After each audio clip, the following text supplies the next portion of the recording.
بسم الله الرحمن الرحيم. ومن أحسن قولا ممن دعا إلى الله وعمل صالحا وقال إنني من المسلمين. وما أرسلنا من قبلك من رسول إلا نوحي إليه أنه لا إله إلا أنا فاعبدون. ولقد بعثنا في كل أمة رسولا أن اعبدوا الله واجتنبوا الطاغوت فمنهم من هدى الله ومنهم من حقت عليه الضلالة فسيروا في الأرض فانظروا كيف كان عاقبة المكذبين. السلام عليكم ورحمة الله وبركاته. إن الحمد لله نحمده ونستعينه ونستغفره ونعوذ بالله من شرور أنفسنا ومن سيئات أعمالنا من يهده الله فلا مضل له ومن يضلله فلا هادي له وأشهد أن لا إله إلا الله وحده لا شريك له وأشهد أن محمدا عبده ورسوله. يا أيها الذين آمنوا اتقوا الله حق تقاته ولا تموتن إلا وأنتم مسلمون. يا أيها الناس اتقوا ربكم الذي خلقكم من نفس واحدة وخلق منها زوجها وبث منهما رجالا كثيرا ونساء واتقوا الله الذي تساءلون به والأرحام إن الله كان عليكم رقيبا. يا أيها الذين آمنوا اتقوا الله وقولوا قولا سديدا يصلح لكم أعمالكم ويغفر لكم ذنوبكم ومن يطع الله ورسوله فقد فاز فوزا عظيما. أما بعد فإن خير الحديث كتاب الله وخير الهدي هدي محمد صلى الله عليه وسلم وشر الأمور محدثاتها وكل محدثة بدعة وكل بدعة ضلالة وكل ضلالة في النار. أعوذ بالله من الشيطان الرجيم. بسم الله الرحمن الرحيم. ولقد بعثنا في كل أمة رسولا أن اعبدوا الله واجتنبوا الطاغوت. মহান আল্লাহর সমস্ত প্রশংসা যে আল্লাহ রাব্বুল আলামিন একমাত্র সারা বিশ্বের সৃষ্টিকর্তা, যিনি সবকিছুর মালিক, যিনি আমাদের দুনিয়া আখিরাত ইহকাল পরকাল সবকিছুর মালিক, আমাদের হায়াত মত সবকিছুর মালিক আল্লাহ পাক রব্বুল আলামিন, যিনি জীবন দান করেন, যিনি মৃত্যু দান করেন, যিনি সুখ দান করেন, যিনি মানুষকে দুঃখে নিমজ্জিত করেন, সবকিছুর মালিক একমাত্র আল্লাহ পাক রব্বুল আলামিন। তার সমস্ত প্রশংসা। যে আল্লাহ পাক সবকিছুর সৃষ্টিকর্তা, সবকিছুর রিজিক দাতা, সে আল্লাহ পাক রব্বুল আলামিনের জন্য সমস্ত ইবাদত বন্দেগী।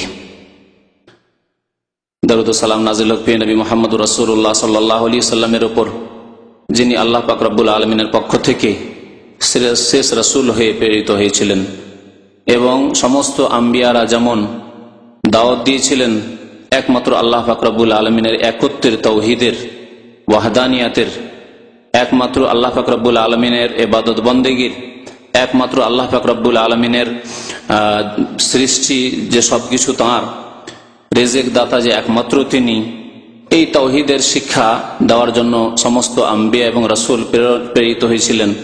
শেষ নবী মুহাম্মদ সাল্লাল্লাহু আলাইহি ওয়াসাল্লাম সেই তাওহীদের দিন, আল্লাহর একত্বের দিন নিয়ে এসেছিলেন মানব জাতি পর্যন্ত। আল্লাহুম্মা সাল্লি আলাইহি আল্লাহুম্মা বারিক আলাইহি।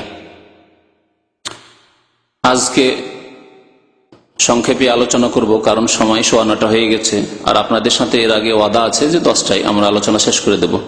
গত সপ্তাহের বা তার আগের কয়েকটি প্রশ্নও আছে যার উত্তর দেওয়াও জরুরি, সেই জন্য খুব সংক্ষেপে আলোচনা করব। আর বিষয়বস্তু হচ্ছে এই তাওহীদ সম্পর্কে, আল্লাহর একত্ব সম্পর্কে। তাওহীদের কথা যখন বলি, যদিও শব্দটি অনেকেই যারা আরবি ভাষা বুঝেন না তারা বুঝেন না, কিন্তু আল্লাহর একত্ব এ কথাটি বুঝেন। এটি হচ্ছে দ্বীন ইসলামের বৈশিষ্ট্য, এমন এক বৈশিষ্ট্য যে বৈশিষ্ট্য আর কোনো দিনে নেই।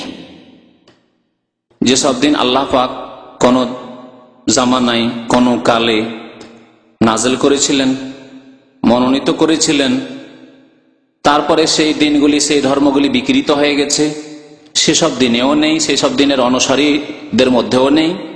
এবং যেসব ধর্মগুলি মানুষরা তৈরি করেছে সেসব ধর্মও নেই।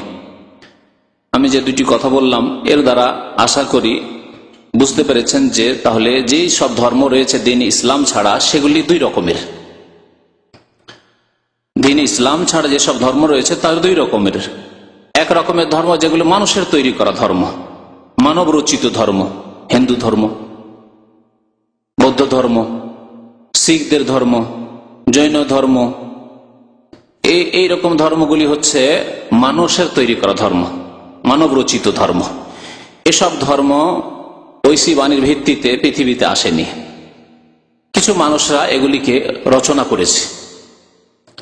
আর ছোটকাল থেকে আমরা পড়েছি যে হিন্দুদের লেখা ইতিহাসের বইয়ে যে বেদ রচনা করেছে কারা? আর্যরা বেদ রচনা করেছে। আর্যরা যখন ভারতে আগমন করে আজকে থেকে 3500 বা 4000 বছর আগে আসার পরে তারা বেদ রচনা করেছে। তাহলে তাদের কথা দ্বারা স্পষ্ট যে এগুলি হচ্ছে মানব রচিত ধর্ম, আর্যদের রচিত ধর্ম হিন্দু ধর্ম। আর তারপরে যেহেতু মানুষের তৈরি করা, সুতরাং নতুন নতুন কথা, নতুন নতুন কাজ, নতুন নতুন কর্ম ধর্মের নামে ঢুকতেই আছে, বাড়তি আছে, বাড়তি ঘাটতি হতেই আছে। এ হলো মানুষের তৈরি করা ধর্মের অবস্থা। আর কিছু ধর্ম আছে যেগুলি আল্লাহ পাক রব্বুল আলামিন নাযিল করেছেন আকাশ থেকে কোন কালে এবং সীমিত কালের জন্য, তারপরে সেই ধর্মগুলিকে রহিত করে দেওয়া হয়েছে, কিন্তু সেই কিতাবগুলির নাম বাকি থেকে গেছে। আর তাতে কিছু অংশ আল্লাহ নাজিলকৃত থাকলেও অধিকাংশ অংশ বিকৃত হয়ে গেছে, যেমন তাওরাত, যেমন ইনজিল। তাওরাত আল্লাহ পাক নাজিল করেছেন মুসা আলাইহিস সালামের উপর, ইনজিল নাজিল করেছেন ঈসা আলাইহিস সালামের উপর, কিন্তু এই কিতাবগুলি বিকৃত হয়ে গেছে। সুতরাং কিতাব যখন গ্রন্থই বিকৃত তখন ধর্মই হচ্ছে বিকৃত।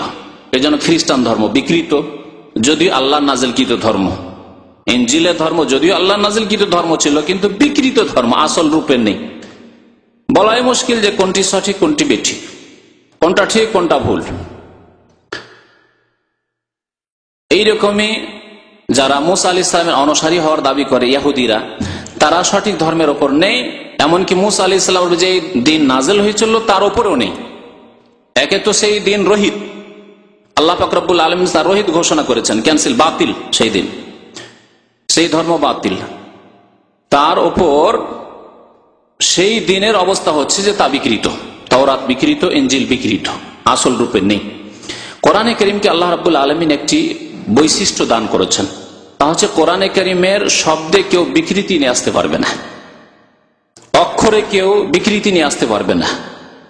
কিন্তু এক শ্রেণীর বিদআতপন্থী হবে যারা ইসলাম ধর্মের নামে আল্লাহ ছাড়া অন্যের পূজা করবে, আল্লাহ ছাড়া অন্যকে ডাকবে, যারা শিরক করবে, বিদআত করবে, নতুন নতুন কাজ করবে, কিন্তু ইসলাম ধর্মের নামে তারা কোরআনে কারীমের আয়াতের অর্থের বিকৃতি ঘটাবে।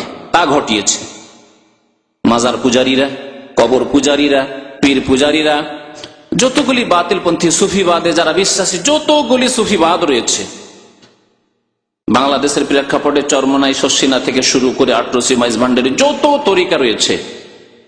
আর একটু পুরানো তরিকাগুলি, সেই তরিকাগুলি থেকে নতুন নতুন তরিকাগুলি, জনসাধারণ যেহেতু এই তরিকাগুলি বুঝে, পুরাতন তরিকা থেকে যে তরিকাগুলি এসছে, মুজাদ্দিদি তরিকা, চিশতি তরিকা, কাদেরি তরিকা, সাহারওয়ার্দী তরিকা, নকশবন্দি তরিকা, এগুলি হচ্ছে তরিকা।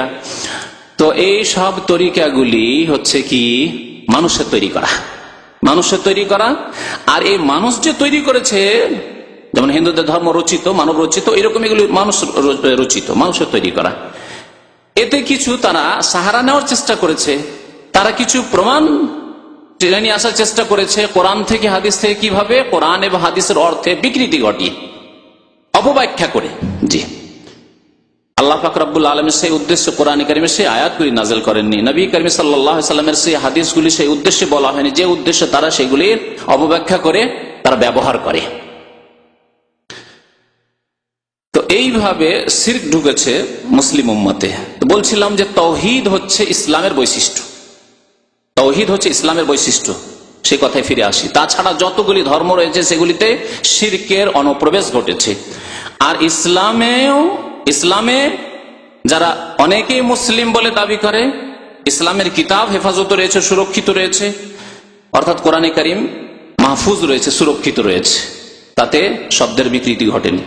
নবী করিম সাল্লাল্লাহু আলাইহি সাল্লামের হাদিসগুলি সুরক্ষিত রয়েছে, হেফাজত রয়েছে, কিন্তু মুসলিমদের বিভিন্ন দল এমন তৈরি হয়েছে যারা ইহুদি, খ্রিস্টান, হিন্দুদের পথের পথিক হয়েছে, তাদের অনুসরণ করেছে তাদের ধর্মকে বিকৃতি করার ক্ষেত্রে, জি, তাদের ধর্ম নতুন করে রচনা করার ক্ষেত্রে, তাদের ধর্মে সংযোজনের ক্ষেত্রে, বাড়ানোর ক্ষেত্রে, ঘাটতি বাড়তি করানোর ক্ষেত্রে। যেমন হিন্দুরা রচনা করেছে, তো মুসলিম বিদাতিরা, কবর মাজার পূজারী সুফিবাদীরা এরা রচনা করেছে কিছু। আর যেমন ইহুদি নাসারা বিকৃত করেছে তাদের কিতাবগুলিকে, তেমনি তারা অর্থের বিকৃতি করেছে, যেহেতু কোরআনে কারিমের শব্দের বিকৃতি তারা করতে পারবে না। এটি হচ্ছে কোরআনে কারিমের মুজিজা, অলৌকিকত্ব। কোরআনে কারিম এমন একটি কিতাব, যেই কিতাব লক্ষ লক্ষ মানুষের সিনায় রয়েছে, অন্তর রয়েছে, মাহফুজ রয়েছে। কোরআনে কারিমের কপিকে যদি বিকৃত করে দেওয়া হয়, যেমন এক শ্রেণীর কাফেররা আজকাল চেষ্টা চালাচ্ছে, আজকাল কম্পিউটারের যুগে কম্পিউটারে কোরআন মনে করবেন না যে সব সময় ঠিক আছে কম্পিউটার, কারণ এসব প্রোগ্রামিং করছে কাফেররা। সুতরাং এই ক্ষেত্রে কম্পিউটারে যে কোরআনে কারিমের আয়াতগুলি আসছে, আপনার মোবাইলের সেটে যে কোরআনে কারিমের আয়াতগুলি আসছে, অনেক সময় আপনি ধোঁকা খেয়ে যেতে পারেন, তাতে বিকৃতি ঘটাতে পারে। কোরআনে কারিম প্রেসে ছাপিয়ে তাতে বিকৃতি ঘটাতে পারে, এর সম্ভাবনা আছে।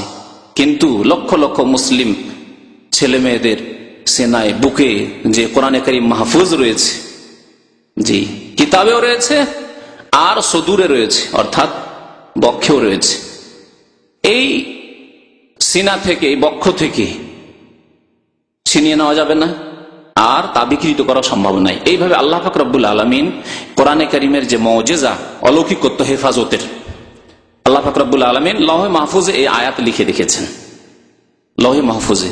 আর সে আয়াত নাযিল করেছেন আজকে থেকে 1400 বছর আগে নবী করিম সাল্লাল্লাহু আলাইহি ওয়াসাল্লামের উপর, যখন কোরআন নাযিল হচ্ছে সেই সময়, বরং তার প্রথম দিকেই।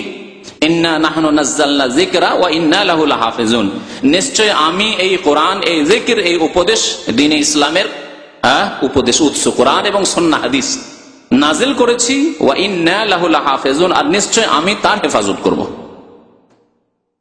নিশ্চয় আমি তার, ওয়া ইন্না লাহু লাহাফিজুন, আর নিশ্চয় আমি আল্লাহ তার হেফাজত করব। আল্লাহ স্বয়ং বলছে। আল্লাহ হেফাজত কাকে দিয়ে করবেন, কাকে হাফেজ বানাবেন, কার বুকে রেখে আল্লাহ হেফাজত করবেন, কার খেদমত দিয়ে আল্লাহ হেফাজত করবেন, সেটা আল্লাহ পাক রব্বুল আলামিনের কাজ। কখনো আরবি ভাষীকে দিয়ে আল্লাহ করেছেন, তো কখনো অনারবদেরকে দিয়ে আল্লাহ পাক কোরআন হাদিসের হেফাজত করেছেন। কখনো বাংলা ভাষী কিছু আলেমদেরকে দিয়ে আল্লাহ পাক হেফাজত করবেন, কখনো উর্দু ভাষী কিছু আলেমকে দিয়ে হেফাজত করবেন, কখনো আরবি ভাষী কিছু আলেমকে দিয়ে হেফাজত করবেন। আল্লাহ পাক রব্বুল এই ভাগ বন্টন করেছেন হেফাজতের ব্যাপারটিকে। কোরআনে কারিমের হেফাজতের আল্লাহ দায়িত্ব নিয়েছেন। যখন কোরআনে কারিম সুরক্ষিত, মাহফুজ, তখন কোরআনে কারিম দ্বারা যে আকীদা, যে বিশ্বাস, যে ঈমান, যে তাওহীদ, যে একত্ব প্রমাণিত হয়, তা সুরক্ষিত। এই জন্য দ্বীনে ইসলামের বৈশিষ্ট্য হচ্ছে কি? তাওহীদ, একত্ব, আল্লাহর একত্ব।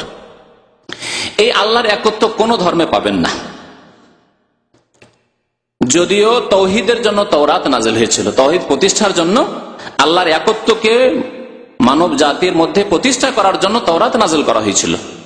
ইন্না আনজালনা তাওরাত ফিহা হুদাম ওয়া নূর, আল্লাহ বলছেন আমি তাওরাত নাযিল করি যাতে হিদায়াত রয়েছে, যাতে আলো রয়েছে, তাওহীদের আলো রয়েছে, যাতে তাওহীদ একত্বের দিকে নির্দেশনা, হিদায়াত রয়েছে, আল্লাহ বলছেন। কিন্তু তা বিকৃত হয়ে গেছে, তার অনুসারীরা বিকৃত ধর্মকে বিকৃত করে দিয়ে শিরক, কুফরিতে লিপ্ত হয়ে গেছে। এইরকমই ইনজিলের অবস্থা। আল্লাহ পাক রব্বুল আলামিন এই বৈশিষ্ট্য রেখেছেন। যদিও আজকের জামানায় মুসলিমদের মধ্যে তাওহীদবাদী, তাওহীদের অনুসারী, আল্লাহর একত্বে বিশ্বাসী এবং আল্লাহর একত্বের বাস্তবায়নকারী মুসলিমদের সংখ্যা মুশরিক মুসলিমদের তুলনায় কম। কথা বুঝতে পারলেন? অর্থাৎ মুসলিমদেরকে যদি ভাগ করা হয় দুই ভাগে, একদল হচ্ছে আকীদায়, বিশ্বাসে, আমলে, কাজে, কর্মে, স্বীকৃতিতে, অনুমোদনে, সবকিছুতেই মুওয়াহিদ, মানে আল্লাহর একত্বে বিশ্বাসী এবং একত্বের বাস্তবায়নকারী। আর আরেক দল মুসলিমকে করেন এর বিপরীত, কি? তাদের আকীদায় শিরক ঢুকে রয়েছে, আল্লাহর সাথে অংশীদার করে ফেলেছে আকীদার, বিশ্বাসের ক্ষেত্রে। তাদের কাজে, কর্মে, কথায়, চাল চলনে শিরক ঢুকে রয়েছে। দুই ভাগে যদি ভাগ করেন তো মুশরিক মুসলিমদের সংখ্যা বেশি হবে। মুসলিম এই জন্য বলছি তারা জাতিগত মুসলিম, আসলে তারা মুসলিম নয়, কিন্তু মুসলিম এই জন্যই তাদেরকে বলছি যে তারা জাতিগত মুসলিম, তারা জাতিতে মুসলমান, দাবিতে মুসলমান, কোরআনের প্রতি ইমানের দিক দিয়ে দাবি করার দিক দিয়ে মুসলমান, রাসূলের প্রতি ইমান বিশ্বাসের দিক দিয়ে মুসলমান, পরকালের প্রতি ইমান বিশ্বাসের দিক দিয়ে তারা মুসলমান। সেই জন্য বলছি যে মুসলিমদেরকে দুই ভাগে ভাগ করা। আর না হলে মুসলিম সেই ব্যক্তি যেই ব্যক্তির আকীদা, আমল, কাজ, কর্ম সব হচ্ছে আল্লাহর জন্য, তাতে রয়েছে একত্বের বাস্তবায়ন, তাওহীদের বাস্তবায়ন, সেই ব্যক্তি আসলে মুসলিম। আর যাদের আকীদা আমলে বড় শিরক ঢুকে রয়েছে তারা মুসলিম নয়, তাদেরকে আল্লাহ পাক রব্বুল আলামিন মুশরিক বলে আখ্যায়িত করেছেন। কোরআনে কারীমে আল্লাহ পাক রব্বুল আলামিন 5টি জাতির কথা উল্লেখ করেছেন। কোরআনে কারীমে 5টি জাতি ছাড়া অন্য কোন জাতির কথা আল্লাহ উল্লেখ করেননি। 5টি জাতির কথা আল্লাহ উল্লেখ করেছেন। মানব জাতিকে আল্লাহ 5 ভাগে বিভক্ত করেছেন। 5টি জাতির আলোচনা রয়েছে কোরআনে কারীমে। একটি জাতির নাম হচ্ছে ইয়াহুদ। ওয়াকালাতুল ইয়াহুদু লাইসাতিল নাসারা আলা শাই, ইহুদিদের কথা আল্লাহ বলেছেন। ওয়াকালাতুন নাসারা লাইসাতিল ইয়াহুদু আলা শাই। আর দ্বিতীয় জাতি হচ্ছে খ্রিস্টান, তাদের কথা আল্লাহ উল্লেখ করেছেন। জি, দুটি জাতি হলো। আর আরেকটি জাতির কথা আল্লাহ উল্লেখ করেছেন, তারা মুশরিক, মুশরিকদের কথা। জি, তারা মুশরিক, মুশরিক বলেছেন তাদেরকে আল্লাহ পাক রব্বুল আলামিন। ইব্রাহিম আলাইহিস সালাম মুশরিক ছিলেন না, তারা মুশরিক ছিল।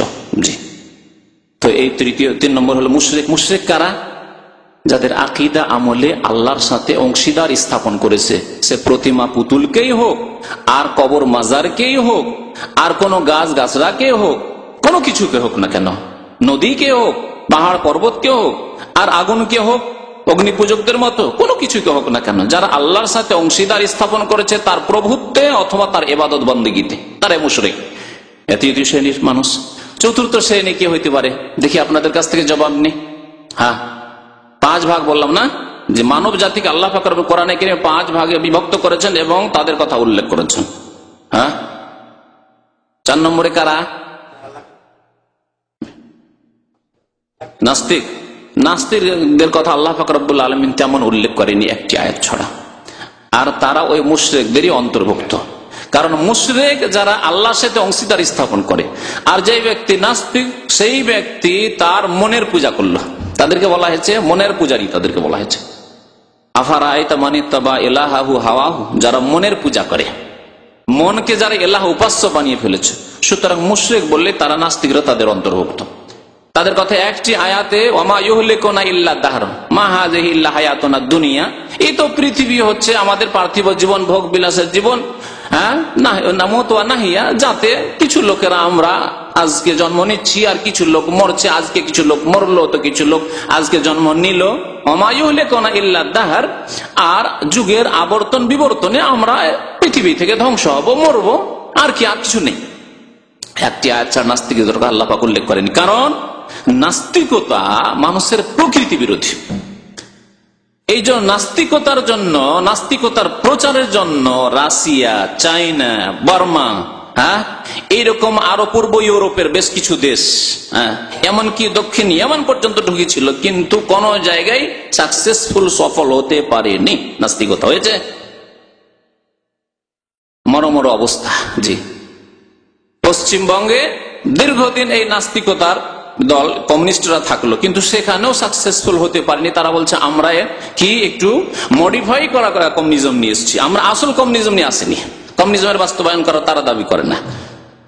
জি, তাহলে জি, হ্যাঁ জি, 4 নম্বর হচ্ছে মুনাফিক। কত আয়াতে আল্লাহ পাক মুনাফিকদের কথা উল্লেখ করেছে। ইন্নাল মুনাফিকিনা ফি দারকিল আসফালি মিনান নার, ইন্নাল মুনাফিকিনা ইউখাদিউনা আল্লাহ ওয়া হুয়া খাদিউহুম, হ্যাঁ, ইন্নাল মুনাফিকিনা হুমুল কাযিবুন।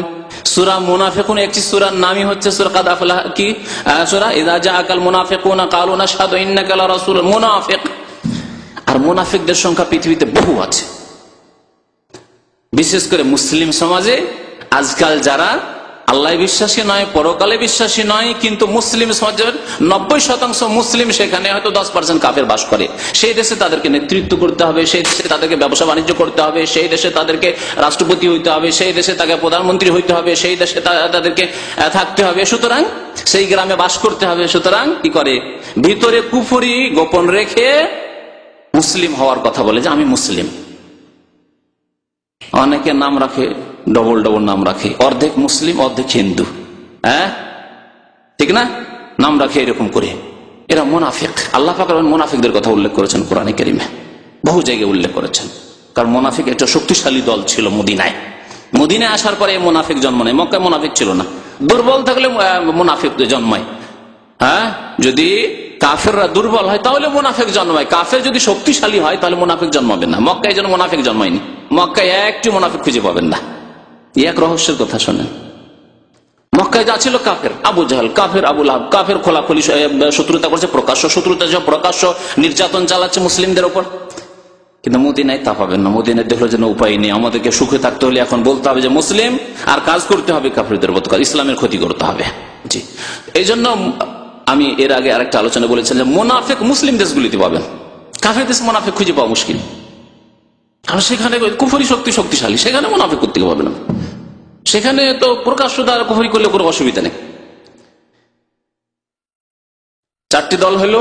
আরেকটি দল হ্যাঁ মুমিন মুসলিম, ইয়া আইয়ুহাল্লাযীনা আমানু, ইয়া আইয়ুহাল্লাযীনা আমানু, কত জায়গায় আল্লাহ পাক সম্বোধন করেছেন হে ঈমানদারগণ, হে ঈমানদারগণ। তাহলে তাওহীদবাদী কারা? মুমিন। আকীদায়ে আমলে যারা ঈমানদার বিশ্বাসী তারা হচ্ছে মুমিন। আর বাকি যারা আকীদায় শিরক রাখে, আমলে শিরক রাখে, কাজে কর্মে শিরক, ইবাদত বন্দেগীতে শিরক, দোয়ায় শিরক, জবাই করার সময় শিরক, জবাই করে গিয়ে পীরের আস্তানায়, জবাই করে গিয়ে ওরসের মেলায়, মান্নত মানে পীর সাহেবের নামে যে এই মান্নত করলাম, আল্লাহ যদি আমার ছেলেটি সৌদি আরব চলে যায়, বিদেশে চলে যায়, বা ইউরোপ আমেরিকা লন্ডন যেতে চাইছে চলে যায়, তো শাহজালাল বাবার যখন ওরস লাগবে তো ওখানে একটা খাসি জবাই করবো। যদিও জাতিতে মুসলমান, গরুর গোস্ত খাওয়া মুসলমান, কিন্তু আল্লাহ পাক তাদেরকে কি বলেছেন? মুশরিকিন বলে আখ্যায়িত করেছেন। জি, কুল ইয়া আইয়ুহাল কাফিরুন লা আ'বুদু মা তা'বুদুন ওয়া লা আনতুম আ'বুদুনা মা আ'বুদু। এই মুশরিকদের কথা আল্লাহ পাক রব্বুল আলামিন বহু আয়াতে উল্লেখ করেছেন। তো ইসলামের বৈশিষ্ট্য বলছিলাম কি? তাওহীদ। সত্যিকারও যদি মুসলিম হয় তাহলে তার মধ্যে তাওহীদ আছে। আর যদি সত্যিকার মুসলিম না হয় তাহলে তার মধ্যে শিরক থাকতে পারে, তার মধ্যে নাস্তিকতা থাকতে পারে, তার মধ্যে ইহুদি মতবাদ থাকতে পারে, তার মধ্যে খ্রিস্টানদের ভ্রান্ত মতবাদ থাকতে পারে। তাওহীদ আল্লাহর একত্ব প্রতিষ্ঠার জন্য আল্লাহ পাক রব্বুল আলামিন সমস্ত আম্বিয়া এবং রাসূল প্রেরণ করেছেন। তাওহীদ এত গুরুত্বপূর্ণ কাজ মানুষের জীবনে, প্রত্যেক মানুষের জীবনে, শুধু মুসলিমের জীবনে না, যে সমস্ত আম্বিয়া এবং রাসূলকে এই তালিম, এই শিক্ষা দেওয়ার জন্য পাঠিয়েছেন যে তোমরা গিয়ে কি করো? মানুষকে আমার একত্বের কথা জানিয়ে দাও। ওয়ালাকাদ বা'আসনা ফী কুল্লি উম্মাতিন রাসূলা, নিশ্চয় আল্লাহ পাক বলছেন নিশ্চয় আমি প্রত্যেক জাতিতে একজন করে রাসূল প্রেরণ করেছি।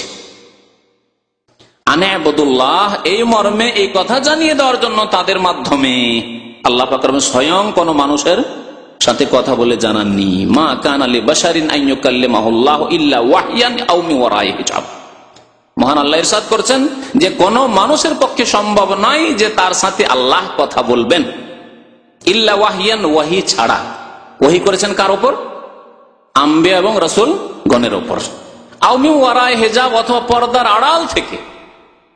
যেমন মুসা আলাইহিস সালামের সাথে আল্লাহ কথা বলেছেন, প্রিয় নবী সাল্লাল্লাহু আলাইহি ওয়াসাল্লামের সাথে কথা বলেছেন। 50 ওয়াক্ত নামাজ ফরজ করলেন, কমতে কমতে 5 ওয়াক্ত হলো, তাহলে আল্লাহ কথা বলেছেন।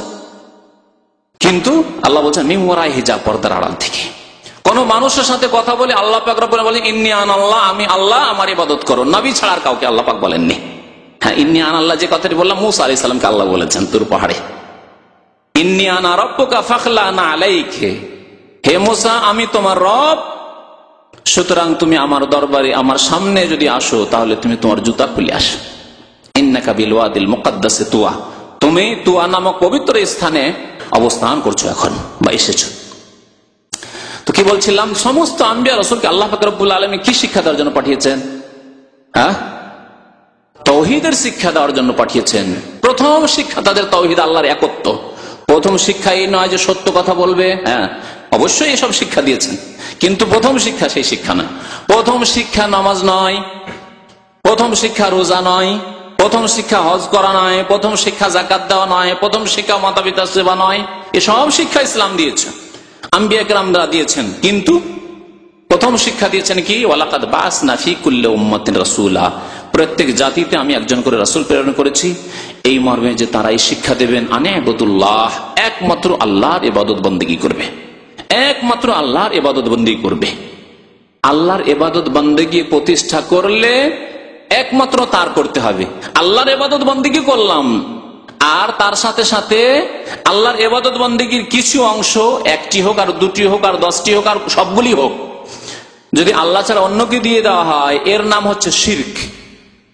এখানে আরেকটি কথা বলে দিই, কারণ অনেকে তাওহীদ আর শিরকের শাব্দিক অর্থ বুঝেন না। তাওহীদ শব্দটি ওয়াহেদ শব্দ থেকে, তাওহীদ শব্দটি কোত্থেকে এসছে? ওয়াহেদে ওয়াও হা দাল আছে, তাই না? ওয়াও হা দাল এর ধাতু, ওই ওয়াও হা দালের উপরে তা লাগিয়ে দেওয়া হয়েছে, আর ইয়া তো তাওহীদ হয়ে গেছে, আল্লাহর একত্ব ওর মানে। আর ওয়াহেদ মানে এক, আর এই আহাদ, ওয়াহেদ এবং আহাদ, এখান থেকে তাওহীদ শব্দ এসেছে। আহাদ কুল হুয়াল্লাহু, আল্লাহ এক ও একক। আহাদ বা ওয়াহেদ এই ধাতু থেকে তাওহীদ শব্দটি। তাহলে তাওহীদ মানে আল্লাহকে এক জানা, মানে এক বলে বিশ্বাস করা, এক মানা মানে এক মেনে তার বাস্তবায়ন করা। জি।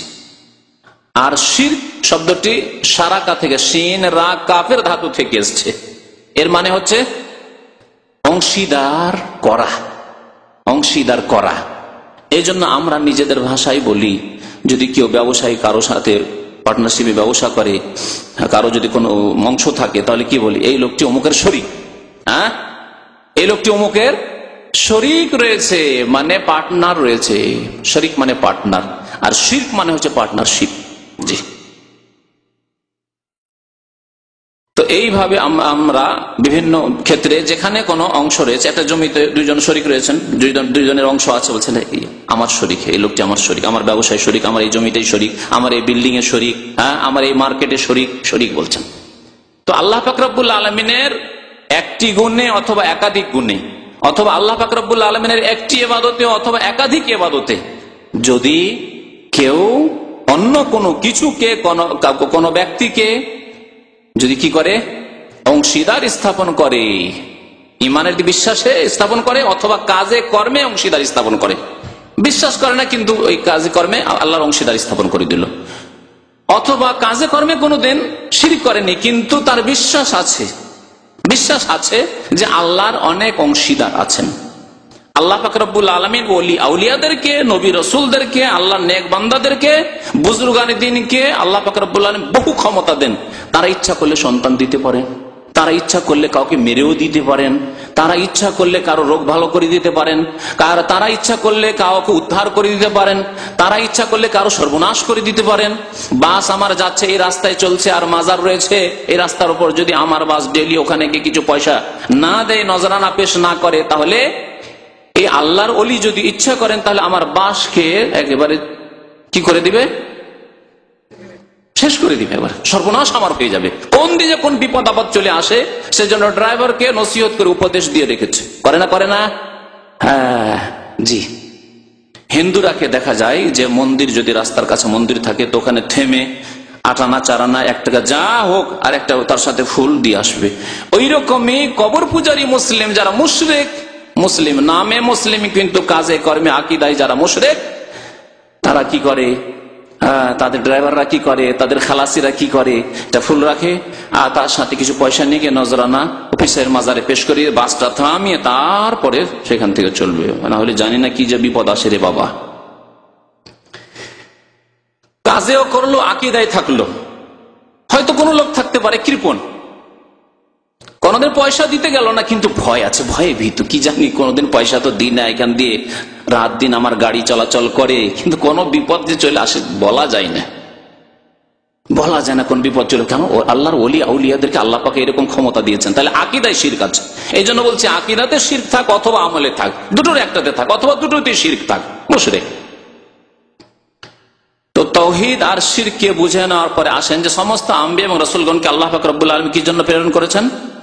হ্যাঁ, আনে ইবাদুল্লাহ, একমাত্র আল্লাহর ইবাদত করবে বলে আল্লাহ থেমে যাননি। যদি এতটুকু বলে আল্লাহ থেমে যেতেন, ক্ষান্ত করতেন, তাহলে নামাজও পড়ছে একজন মুসলমান, আর ওরসের মেলায় গিয়ে ওখানে খাসি মোরগ জবাই করছে পীর বাবার জন্য, ওখানে গিয়ে আপনার যখন বালা মুসিবত আসছে তখন উদ্ধার কামনা করছে পীর বাবার কাছে, গাউসুল আজম মাদাদ, ইয়া খাজা বাবা মাদাদ, হে ফুরফুরা বাবা মাদাদ, এই আটরসি বাবা মাদাদ বলছে, তাহলে অসুবিধা ছিল না। কারণ আল্লাহ বলেছেন ইবাদত বন্দি আনে ইবাদুল্লাহ, ইবাদত বন্দি করো, আমি নামাজ করছি, নামাজ তো পড়ছি, 5 ওয়াক্ত নামাজ পড়ছি, তাই না? আল্লাহ কি বলছেন তারপরে?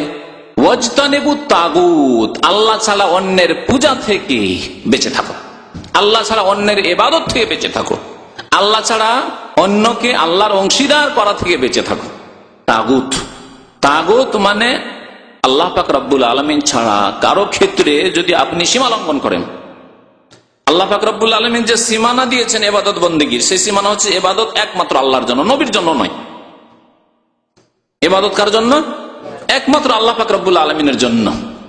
আনুগত্যের ক্ষেত্রে আল্লাহ বলছেন আল্লাহরও আনুগত্য করো আর রাসূলের আনুগত্য করো। রাসূলের আনুগত্য করলে, আনুগত্য মানে মানা, আল্লাহকে যেমন মানতে হবে তেমন রাসূলকেও কি করতে হবে? মানতে হবে।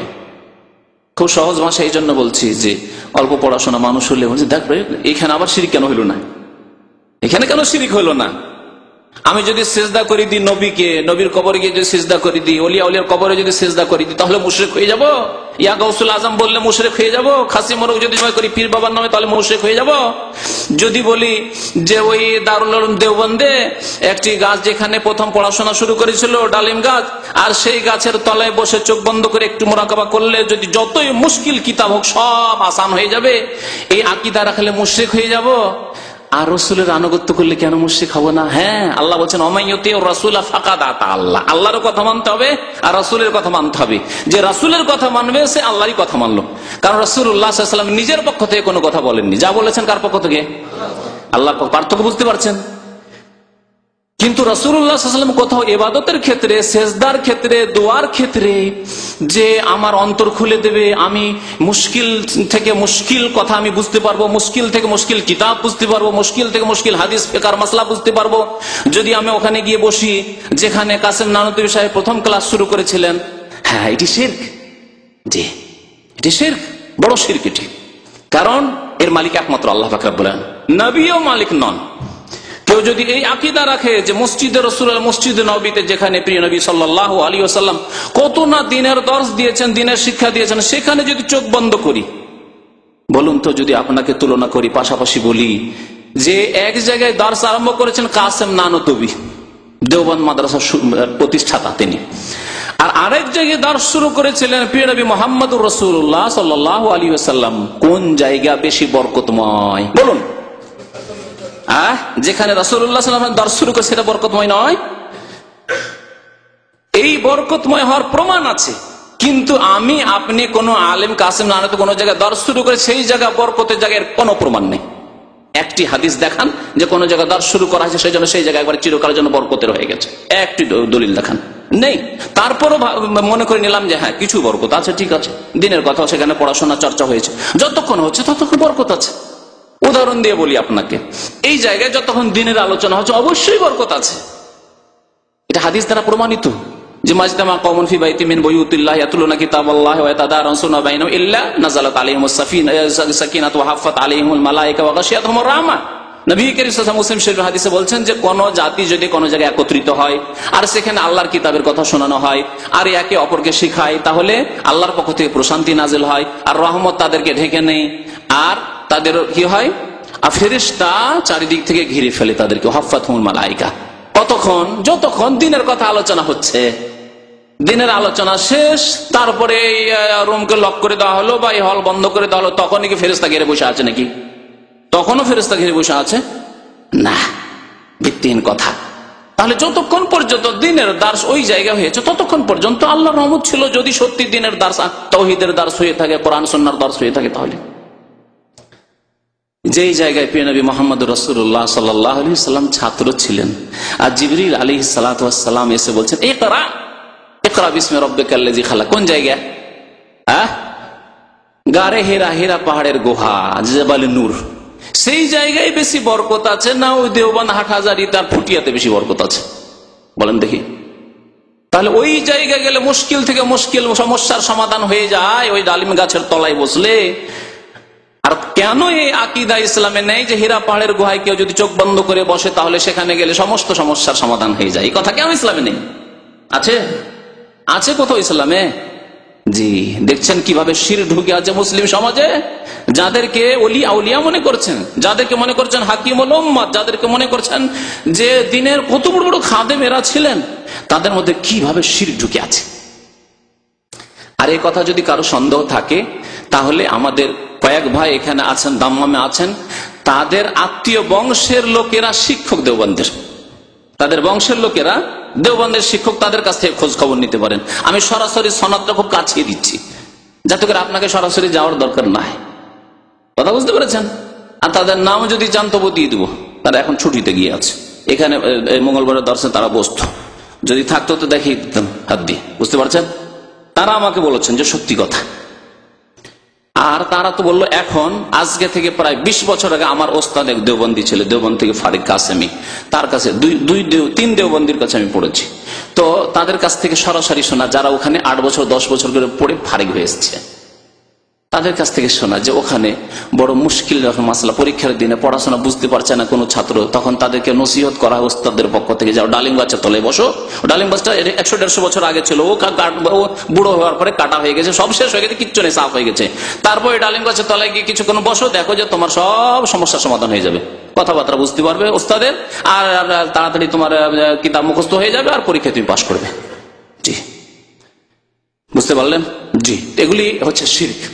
আল্লাহ পাক রব্বুল বলছেন যে আমি প্রত্যেক জাতিতে রাসূল পাঠিয়েছি কিসের জন্য? তাগুত থেকে বাঁচার জন্য। সীমা লঙ্ঘন বাড়াবাড়ি করবেন আল্লাহ ছাড়া অন্যের ক্ষেত্রে, ইবাদত সমস্ত খাস করে দেবে আল্লাহর জন্য, দোয়া আল্লাহর জন্য, ফরিয়াদ আল্লাহর জন্য, ভালো মন্দের মালিক, উন্নতি অবনতির মালিক, অন্তর খুলে দেওয়ার মালিক, ইলম দানের মালিক, জ্ঞান দেওয়ার মালিক, বিদ্যা বুদ্ধি দেওয়ার মালিক, সবকিছুর মালিক আল্লাহ পাক রব্বুল আলামিন। আপনাকে মেহনত করতে হবে, দাতা আল্লাহ।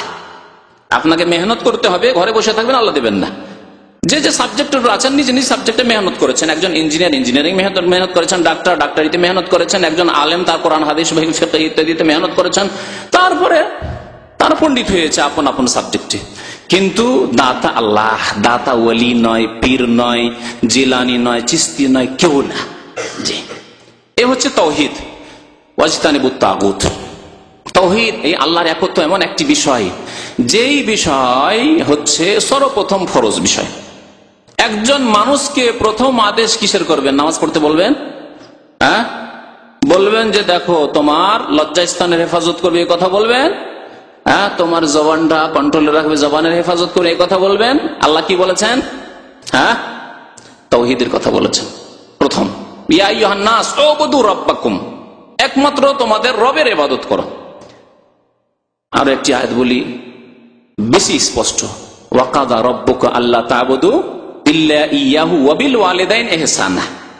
আল্লাহ বলছেন আল্লাহর আদেশ হচ্ছে যে একমাত্র আল্লাহর ইবাদত করবে, আল্লাহর ইবাদত ছাড়া আর কারো ইবাদত করবে না। আল্লাহ তা'বুদু, তোমরা ইবাদত করবে না, ইল্লা ইয়াহু, একমাত্র তার ছাড়া, আল্লাহ পাক রব্বুল আলামিন ছাড়া। প্রথম ফরজ কাজ হচ্ছে আল্লাহর একত্ব, তাওহীদ প্রতিষ্ঠা করা, তাওহীদে বিশ্বাসী হওয়া, তাওহীদ প্রতিষ্ঠা করা। তারপরে আল্লাহ বলছেন ওয়া বিল ওয়ালিদাইনি ইহসানা, আল্লাহর হক হচ্ছে তাওহীদ, আল্লাহর একত্ব প্রতিষ্ঠা করা। আল্লাহর হক হচ্ছে নামাজ, আল্লাহর হক হচ্ছে রোজা, আল্লাহর হক হচ্ছে যাকাত, আল্লাহর হক হচ্ছে হজ। আল্লাহর হক, বহু হক রয়েছে বান্দার উপর, সবগুলির নাম ইবাদত বন্দেগী। কিন্তু একত্বের কথা আল্লাহ বলছে আল্লাহ তা'বুদ, একমাত্র আল্লাহর ইবাদত বন্দেগী করো, তাওহীদ। আর মানুষের বহু হক রয়েছে, ভাইয়ের হক রয়েছে, প্রতিবেশীর হক রয়েছে, বন্ধুর হক রয়েছে, স্ত্রীর হক রয়েছে, স্বামীর হক রয়েছে, বহু মানুষের হক আপনার সাথে আমার সাথে জড়িত। কিন্তু সবচেয়ে বড় হক কার? ওয়া বিল ওয়ালিদাইনি ইহসানা, মাতা পিতার সাথে সদাচরণ করবে। তাহলে মানব জাতির মধ্যে সবচেয়ে বড় হক হচ্ছে মাতা পিতার হক। আর আল্লাহ পাক রব্বুল আলামিনের যতগুলি হক রয়েছে সবগুলি হকের মধ্যে সবচেয়ে বড় হক হচ্ছে তাওহীদ, একত্বের হক। আল্লাহ পাক রব্বুল আলামিন প্রাপ্য হচ্ছে যে একমাত্র আল্লাহর জন্য ইবাদত বন্দেগীকে খাস করে দিবেন, সুনির্দিষ্ট করবেন। এই তাওহীদ এমন একটি গুরুত্বপূর্ণ বিষয় যে এই একত্বে বিশ্বাসী হওয়ার ক্ষেত্রে মানব জাতি দুই ভাগে বিভক্ত হয়েছে। আমি 5 শ্রেণীর মানুষের কথা বললাম, এই 5 শ্রেণীকে 2 ভাগে ভাগ করে দিতে পারেন, 2টি শিবিরে ভাগ করে দিতে পারেন, ঠিক কিনা? কিসের জন্য, কিসের ভিত্তিতে? শুধু তাওহীদের ভিত্তিতে, আল্লাহর একত্বের ভিত্তিতে। আল্লাহর একত্বে যারা বিশ্বাসী, আল্লাহর একত্বের তাওহীদের যারা বাস্তবায়নকারী, একমাত্র আল্লাহর জন্য যারা ইবাদতবন্দি করে, একমাত্র আল্লাহকে লাভ লোকসানের মালিক মনে করে, একমাত্র হায়াত মওতের মালিক একমাত্র আল্লাহকে মনে করে, তারা হচ্ছে, তাদের নাম কি? মুমিন। তাদের নাম হচ্ছে মুমিন, মুসলিম, মুওয়াহিদ, একত্ববাদে বিশ্বাসী। আর যারা এই কথায় বিশ্বাসী নয় অথবা এই কথার বাস্তবায়ন করে না, তাদের নাম কি? কাফের। আর ইহুদি কাফের, খ্রিস্টান কাফের, মুশরিক, পত্তলিক কাফের, কবর পূজারী কাফের, নাস্তিক কাফের, সব কাফের। যতগুলি ভাগ করলাম সবগুলিকে এই একটি শব্দের মধ্যে সামিল। তাহলে মুমিন এবং কাফের মানব জাতি, আদম সন্তান। আদম আলাইহিস সালাম তো একজন মানুষ, হ্যাঁ? আর এক মা হাওয়া আলাইহিস সালাম, আর এক মা এক বাবা থেকে মানুষ তৈরি হলো। মানুষ তৈরি হওয়ার পরে একজনের নাম কাফের, আর একজনের নাম মুসলিম। একজনের নাম মুমিন মুসলিম, আর একজনের নাম কাফের। কিসের ভিত্তিতে? রঙের ভিত্তিতে, বর্ণের ভিত্তিতে। যে রংটা খুব ফর্সা, দেখতে খুব সুন্দর, টল ফিগার, সেই জন্য সে মুসলিম না। আমার চাইতে আপনার চাইতে কত সুন্দর কাফের যে আছে আল্লাহ পাকে জানে, দেখার দিক দিয়ে সুন্দর কাফের, কিন্তু তার নাম হচ্ছে কাফের, তার নাম হচ্ছে কাফের। তাহলে এই যে মুমিন আর কাফের ভাগ, বিভাজন হইল, এই ভাগের ভিত্তি হচ্ছে কিসের উপর? তাওহীদের উপর। যারা তাওহীদকে প্রতিষ্ঠা করলো সে মুমিন, তাওহীদকে প্রতিষ্ঠা করলো না, তাওহীদে বিশ্বাসী হলো না, কাফের। সে যে কোনো কাফের হোক না কেন। সুতরাং তাওহীদের গুরুত্ব বুঝবেন এবং তাওহীদকে প্রতিষ্ঠা করার চেষ্টা করবেন আকীদায়, আমলে। তাওহীদ নষ্ট করে কোন জিনিসগুলিতে? যতগুলি শিরক রয়েছে, বড় শিরক হোক আর ছোট শিরক হোক, তাওহীদের যে মজবুত প্রাচীর রয়েছে, মজবুত ঘর রয়েছে, একে ধ্বংস করার চেষ্টা করে এই শিরকে। বড় শিরক হলে এমন মারাত্মক হয় যে একটি আঘাতে তাওহীদকে একেবারে চূর্ণ বিচূর্ণ করে দিয়ে ধ্বংস করে দেয়, আর ওই ব্যক্তিকে কাফের মুশরিক বানিয়ে দেয়। আর ছোট শিরক হলে তারপর আঘাত আনতে থাকে, আঘাত আনতে থাকে, আঘাত আনতে থাকে। আর 2, 4, 5 বার 7 বার যখন ছোট শিরক করা হয়, তখন আশঙ্কা আছে সেই ব্যক্তি বড় মুশরিক হয়ে যেতে পারে। তাবিজ আমাদের মুসলিম সমাজে, বাংলাদেশে তাবিজ, কার বাড়িতে যে তাবিজ নেই, কার গাড়িতে তাবিজ নেই, কার ছেলে মেয়েদের শরীরে যে তাবিজ নেই বলা মুশকিল। ঘরে ঘরে তাবিজ, বাড়িতে বাড়িতে, গাড়িতে গাড়িতে তাবিজ, গাছে তাবিজ, জমিতে তাবিজ, যেখানে সেখানে তাবিজ আর তাবিজ। মনে করা হয় যে তাবিজ থাকলে কোনো ক্ষতি হবে না, কোনো কিছু ক্ষতি করতে পারবে না। আর তাবিজ যদি না থাকে মহাবিপদ, মহাবিপদ। ভয়ে ভীত সন্ত্রস্ত যে কি যে হয় না হয়, ছেলে তাবিজটা কোথায় যে ছুটে পড়ে গেছে, ছিঁড়ে পড়ে গেছে, কি যে হয়, কোথায় একটা তাবিজ খুঁজতে হবে।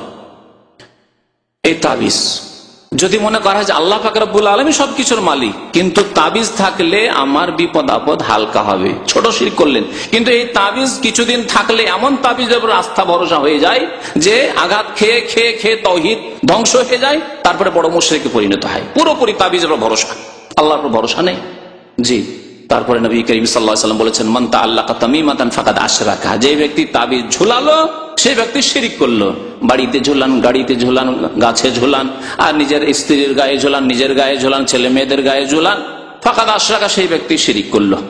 মান তাআল্লাকা তামিমাতান, যে ব্যক্তি তাবিজ ঝুলালো, আল্লাহ পাক রব্বুল ফালা আতাম্মাল্লাহু লাহু, আল্লাহ যেন তার মনের আশা পূরণ না করে। আল্লাহু আকবার, মনের আশা যাতে না আল্লাহ পূরণ করে। কিন্তু শিরকি আকীদা, শিরকি আমল ঘরে ঘরে আমাদের এমন ভাবে ঢুকেছে যে ওমা ইউমিনু আকসারুহুম বিল্লাহি ইল্লা ওয়া হুম মুশরিকুন। অধিকাংশ মানুষ যারা ঈমানের দাবি করে, আল্লাহ পাক বলেছেন সূরা ইউসুফে, অধিকাংশ মানুষ যারা ঈমানের দাবি করে তারাও শিরক করে থাকে। যারা ঈমানের দাবি করে, মুসলিম হওয়ার দাবি করে, তারাও শিরক করে থাকে। তাহলে বাকিগুলির অবস্থা কি? কাফেরদের অবস্থা কি? মুশরিকদের অবস্থা কি? যারা ডাহা শিরিক করে যাচ্ছে, কোলাকুলি শিরিক করছে, বা ঘোষণা করছে যে আমরা ইসলাম মানি না, আমরা কোরআন মানি না, আমরা পরকালে বিশ্বাস করি না, তাদের অবস্থা কি? তারা যে কোন জাহান্নামের ইন্ধন হবে। আর তাদের পিছনে পিছনে ছুটেছে ওই সব লোকেরা যারা মুসলিম হওয়া সত্ত্বেও তাদের আকীদা আমলে শিরক করতে আছে। সুতরাং শিরক থেকে সাবধান হবেন, ছোট শিরক হোক বড় শিরক হোক, শিরককে চিনতে হবে। শিরক থেকে বাঁচার জন্য তাহলে শিরককে চিহ্নিত করতে হবে যে এগুলি শিরক, বুঝতে হবে।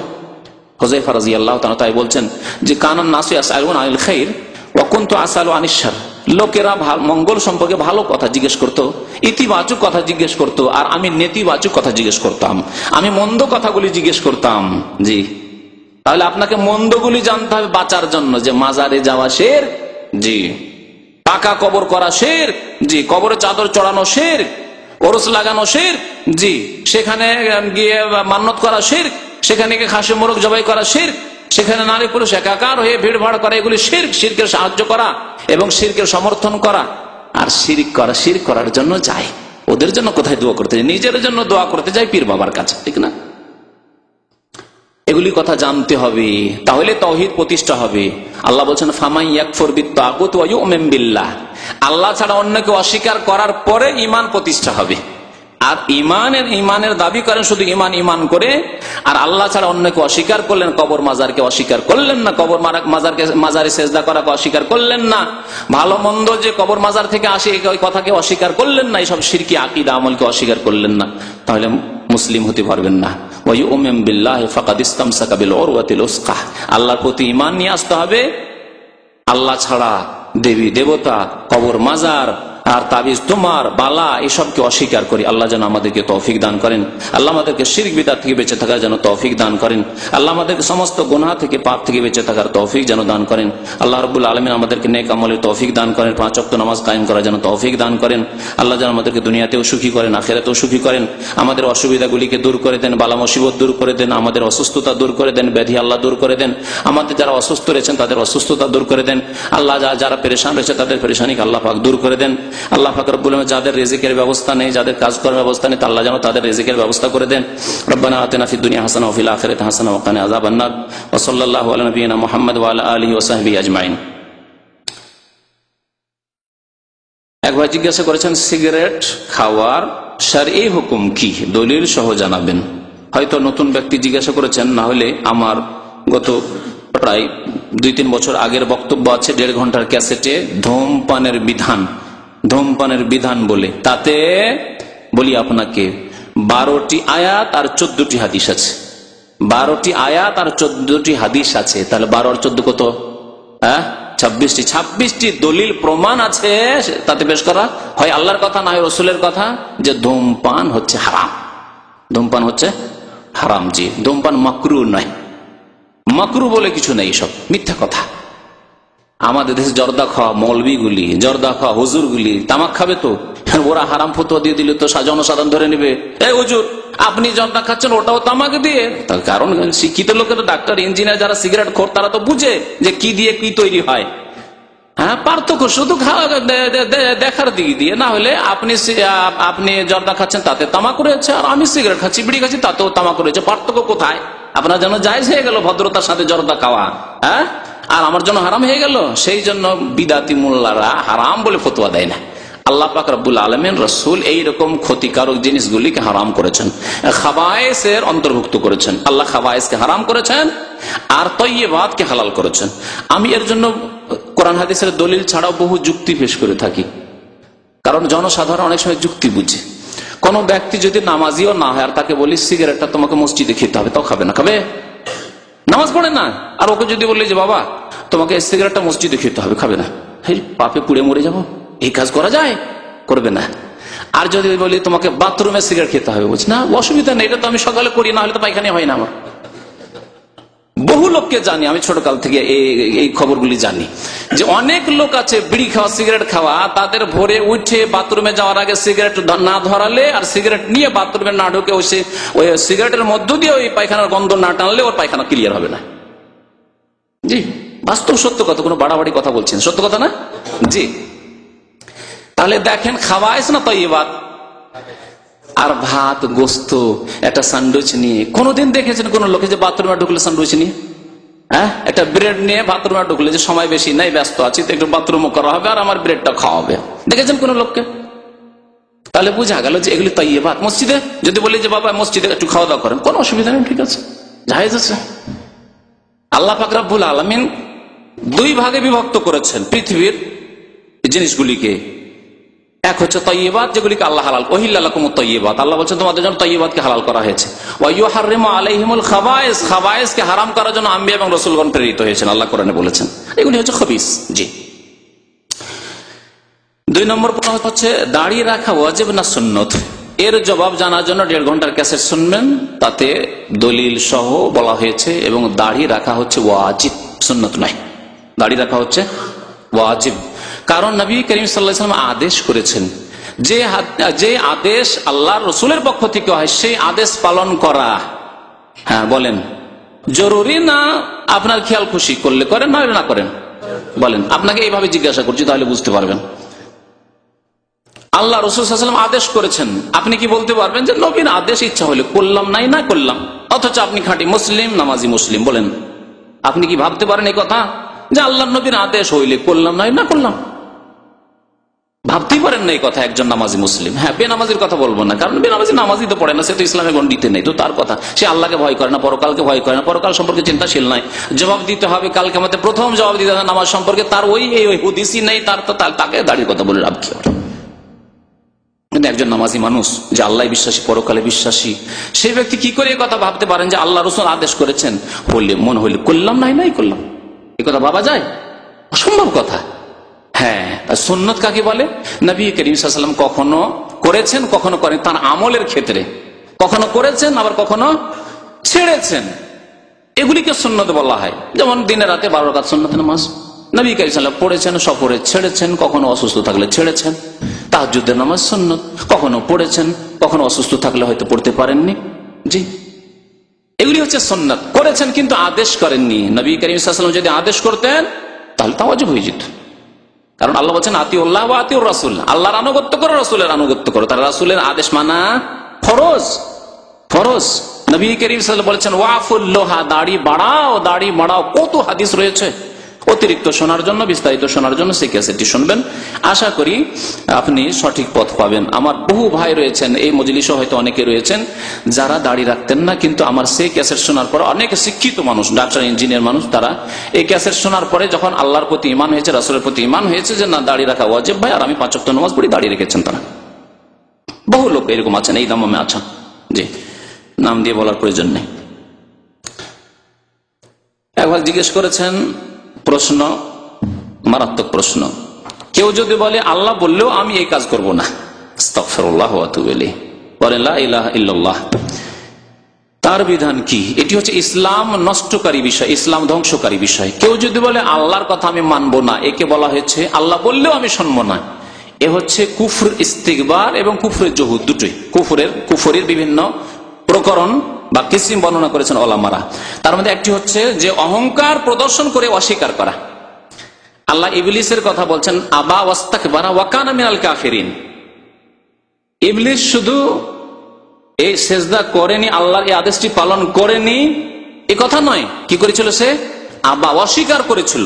তার মধ্যে তাহলে অস্বীকারও মৌজুদ, বিদ্যমান। আর ওয়াস্তাকবারা, অহংকার করেছিল, আমি আদমকে সেজদা করব, আদম মাটির তৈরি, আমি আগুনের তৈরি। আরে এই কেমন কথা হইল? আমি বড়, সে ছোট। ওয়াস্তাকবারা, সে অহংকার প্রদর্শন করেছিল। ওয়া কানা মিনাল কাফির, সুতরাং সে কাফেরদের অন্তর্ভুক্ত হয়েছে। তাহলে বোঝা গেল যেই ব্যক্তি আল্লাহর আদেশকে অস্বীকার করবে অথবা অহংকার প্রদর্শন করবে, সে বড় কাফের। অনেক আমলের ক্ষেত্রে রয়েছে বা অনেক কথার ক্ষেত্রে রয়েছে, দিনের কথার ক্ষেত্রে, যে বিশেষ করে নামাজের ব্যাপারটি বলি, যে আপনি অস্বীকার করেননি, অহংকার করেননি, কিন্তু আচ্ছা করব, পারছি না, ব্যস্ত, আর সময় পাচ্ছি না, বা ঘুম ভাঙছে না, আর সে যে নামাজ পড়ছেন না, সেটিও কুফরি, যেখানে কুফরি। অথচ আপনি বলছেন যে ভাই নামাজ পড়বো, মুসলমান অবশ্যই নামাজ পড়তে হবে, কেন পড়বো না ভাই, দোয়া করিয়েন একটু, হুজুর দোয়া করিয়েন, নামাজ পড়বো। তারপরেও কাফের, কারণ আপনি নামাজ কায়েম করছেন না, পড়ছেন না। তাহলে যে ব্যক্তি অস্বীকার করলো যে আল্লাহ বললো আমি মানবো না, কোরআনে থাকলেও আমি মানবো না, হাদিসে থাকলেও আমি মানবো না, হ্যাঁ, সে অহংকার করলো আর অস্বীকার করলো, ডবল কুফরি। সাবধান এইরকম কথা থেকে। ইসলামের সারা জীবনের ইবাদত বন্দেগী, নামাজ রোজা সব নষ্ট হয়ে যাবে। এই দাড়িও কাজে আসবে না, আর এক ওয়াক্ত নামাজও কাজে আসবে না, সেজদাও কাজে আসবে না, দুয়াও কাজে আসবে না, কিছু কাজে আসবে না। ইবলিসের যেমন কাজে আসেনি। ইবলিস খুব ইবাদত বন্দি করেছিল, তার ইতিহাসে লেখা হয়েছে, তাফসীরের কিতাবে খুব ইবাদত বন্দি করেছিল, কিন্তু কোনো কিছুই কাজে আসেনি। আল্লাহ যেন আমাদেরকে এরকম না করে। রব্বানা লা তুযিগ কুলুবানা বা'দা ইয হাদাইতানা, আল্লাহ আমাদেরকে হিদায়াত করে দেওয়ার পরে, রাস্তা দেখিয়ে দেওয়ার পরে, মুসলিম আমাদেরকে বানিয়ে দেওয়ার পরে, আল্লাহ আমাদের অন্তরকে বাঁকা করে দিও না। দোয়া শিখিয়েছেন আল্লাহ পাক রব্বুল মুমিনদেরকে, রব্বানা লা তুযিগ কুলুবানা বা'দা ইয হাদাইতানা ওয়া হাব লানা মিন লাদুনকা রাহমাতান ইন্নাকা আনতাল ওয়াহ্হাব রব্বানা যালামনা আনফুসানা ওয়া ইল্লাম তাগফির লানা ওয়া তারহামনা লানাকুনান্না মিনাল খাসিরিন রব্বানা হাব লানা মিন আজওয়াজিনা ওয়া যুররিয়্যাতিনা কুররাতা আয়ুনিন ওয়াজ'আলনা লিল মুত্তাকিনা ইমামা ওয়া সাল্লাল্লাহু আলা নাবিয়িনা মুহাম্মদ ওয়া আলা আলিহি ওয়া সাহবিহি আজমাইন।